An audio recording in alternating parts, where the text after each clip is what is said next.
Hi, I'm Martha. Welcome to my sewing studio. Today I'm going to show you how I made a simple top featuring lace insertion. I really dislike the word insertion. It's a little aggressive, but unfortunately that is just what this technique is called. So I'm going to be saying that word a lot today. Lace insertion is an heirloom sewing technique that can be applied to really any garment made out of a lightweight fabric. For this top, I've used handkerchief weight linen, but other great options would be cotton lawn, cotton batiste, just anything that's lightweight. It could be a little bit sheer. You'll want to use a lightweight fabric because the lace is quite lightweight and you want your materials to kind of match in terms of their flexibility and softness and weight. That way they will behave well when they are applied together. This technique is called lace insertion because you're literally inserting lace into fabric, as you can see here. And the material used for this is insertion lace, sometimes called French insertion lace. It tends to be a material made in France. I purchased the lace for this top at Brimfield Antique Market last year, and then this year I returned to the same vendor to buy more, and I did show her photos of this top and she was really happy to see it. She, I think, is mostly just a collector of these kind of materials, and she was like, oh, I love seeing it in use. So that was fun. I also purchased some from another vendor, so I have enough for some other projects. This French insertion lace is 100% cotton. It's difficult to find a 100% cotton lace that is made today, but you can find them being sold new on various websites, especially on Etsy. You can often find it, and they are sometimes being sent to you from Europe. You can also find vintage or antique French insertion lace on Etsy or eBay, or possibly at a local vendor. I find it's quite expensive buying it online, which is why I like to go to Brimfield. A lot of the people at Brimfield have copious amounts of it, and so they're selling it at a very reasonable price to kind of get it out there for people to use. If you saw my previous video about going to Brimfield this year, you'll know that I bought this piece, which is 9 yards in 2 pieces. I paid $5. I think if you were buying this on eBay or Etsy, you might be paying like $5 per yard. So it's worth keeping an eye out when you're at the thrift store, at your antique mall, at a garage sale, an estate sale. It might turn up. You just never know. I always have my eye out for things like this. So this is kind of a precious material, and it really is because it's 100% cotton, which will stand up to this technique because we have to do a lot of pressing and steaming of this at a high temperature in order to get these materials to behave into this technique. If you're using a contemporary lace that's made out of nylon or maybe polyester, you could be melting it with your iron. So before you begin this kind of project, test that out. I would recommend using a pressing cloth between your iron and your lace and just make sure it doesn't melt. You could also do a burn test to confirm that it's natural materials like cotton. If you're using cotton, you're good to go. If you're using a blend or a synthetic, just test it first. Just make sure. I've made a little top. I think it's a wonderful way to celebrate this technique, but you could really apply it to so many different kinds of garments. It would be beautiful on a skirt, a nightgown, a special little dress. You see this a lot on children's clothing. People enjoy doing this at a smaller scale. You also see it on like doll clothing. I don't like dolls. But this is a fun type of garment to pair with jeans and a bandana and wear in a casual way, and it's still very special and unique. So without further ado, let's dive in. I'm gonna show you how I made this top. Today I'm using New Look 6511, but you don't need to use this pattern. You could use any bodice pattern or small top pattern that you own that you know fits you well.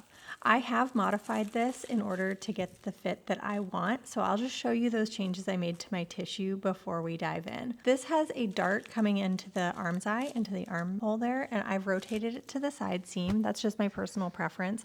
I have also added 1 inch of length above the apex. That's because I'm tall and I just have an extra inch there, and I've also done a little bit of a full bust adjustment.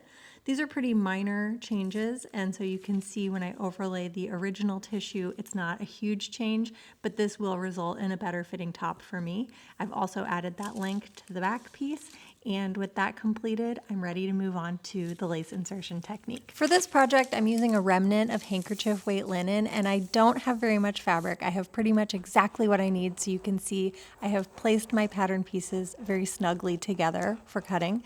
This is a nice project if you only have a little bit of fabric because you can use it all up and really feature it, really highlight it with the addition of the technique.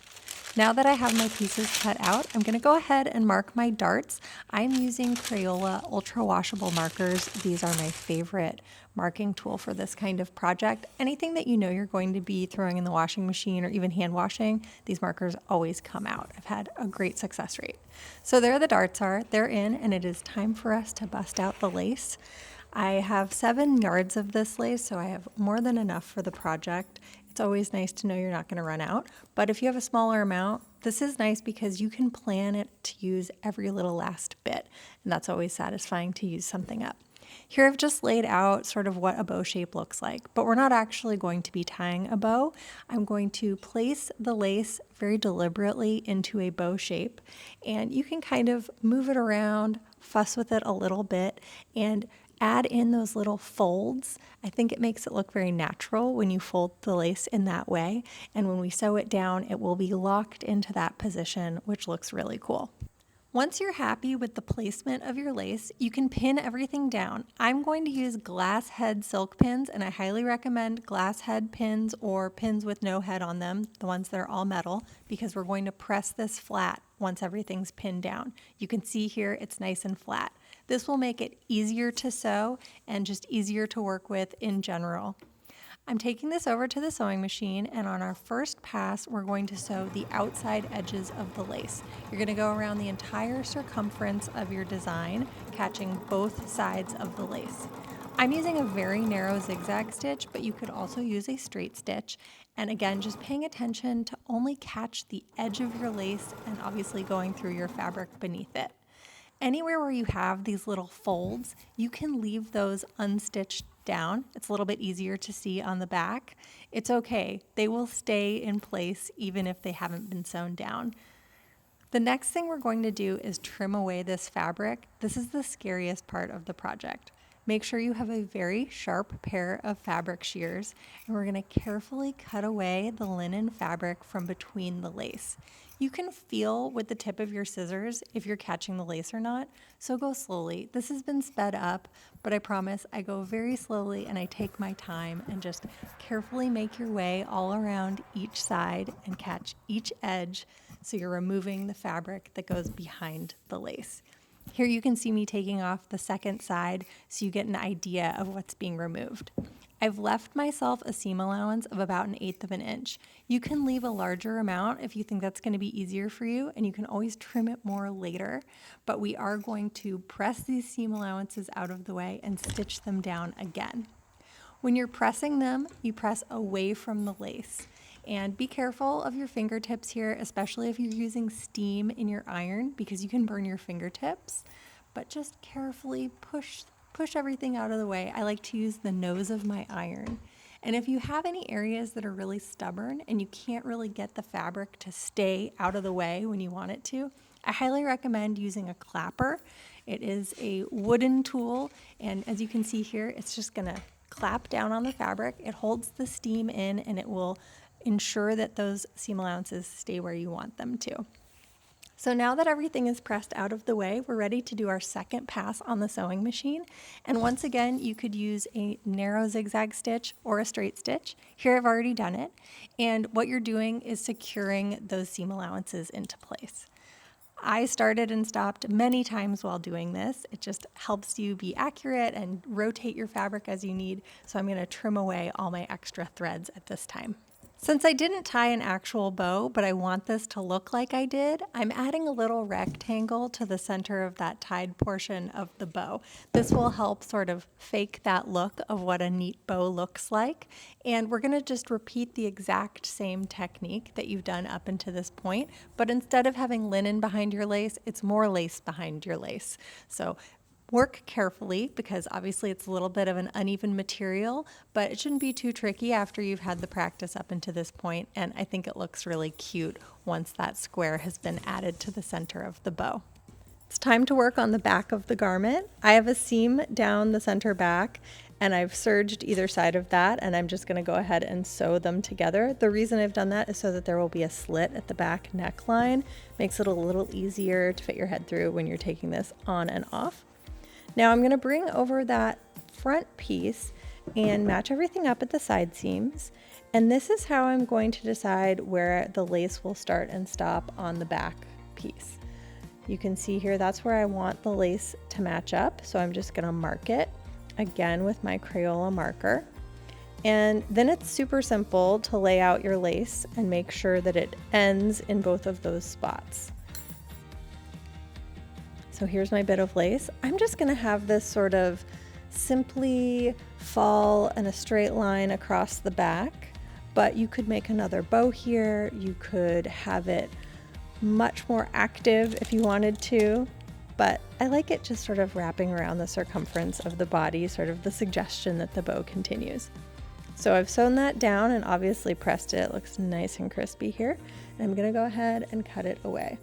Now, one thing that I wanted to mention is that you might be snipping along. Maybe it's your first time doing this technique. Maybe it's your 1,000,000th time making this technique. And I do speak from experience. And you feel it. You feel your scissors snip through the lace. Do what you need to do. Take a moment, take a deep breath, cry about it, whatever, step away. But when you come back to it, that can just be repaired with thread. Find a thread that matches the same color as your lace, and either using a hand sewing needle or a crochet hook, whatever your comfort level is, just repair it. Repair your lace. And I guarantee you, no one's ever gonna know. You could also repair it on the machine using a zigzag stitch. I've done it. No one's ever noticed it. Okay, here we go. We're back in business. I'm gonna match my front and my back together, and I'm gonna sew those shoulder seams as well as the side seams where the lace is going to match. I'm going to use bias tape to finish the neckline and armholes. I made this bias tape out of scraps of my fabric because I prefer for the bias tape to be the same material as my garment.